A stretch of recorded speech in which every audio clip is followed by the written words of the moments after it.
Seigneur, accuse ceux qui m'accusent et combat ceux qui me combattent. Que la ruine les atteigne, que la ruine les atteigne. Seigneur, accuse ceux qui m'accusent, combat ceux qui me combattent et que la ruine les atteigne. C'est dans le psaume 35, dans les versets 1 à 10.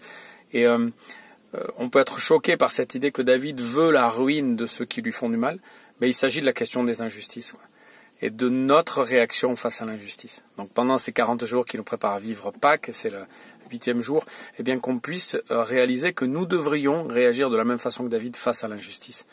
On veut la punition des gens qui sont injustes, et on veut que ce soit Dieu qui le fasse. Donc c'est pas de la vengeance personnelle, on veut que la justice ait lieu, on veut que Dieu intervienne. Et quand on est en colère contre quelqu'un, quand on ressent l'injustice ou quand on subit l'injustice, eh bien on remet ça à Dieu en disant « Seigneur, c'est à toi de les atteindre, c'est à toi de les punir, c'est à toi d'agir ». Et puis, quand Jésus est venu, on se souvient que lui a été accusé sans raison. C'est le seul qui vraiment subisse l'injustice complètement, c'est-à-dire qu'il n'y est pour rien dans ce qu'il vit, dans le mal qu'on lui fait, c'est toujours à tort.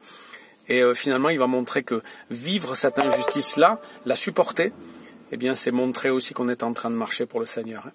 Donc on va prier plutôt que de vouloir se venger et de s'énerver. On va remettre notre colère à Dieu, mais on va réagir contre l'injustice, demander à Dieu d'agir, mais nous aussi, sauf si c'est parce qu'on agit au nom de Christ, on va subir cette injustice-là. Et sinon, en fait, on va réagir contre l'injustice pour lutter contre le mal, tout simplement. Voilà. Que Dieu nous accompagne sur ce chemin pour qu'on ne soit pas dans l'amertume, pas dans la colère, ni dans la vengeance, mais qu'on laisse cette vengeance à Dieu. Seigneur, accuse ceux qui m'accusent, condamne ceux qui me condamnent, et que la ruine les atteigne.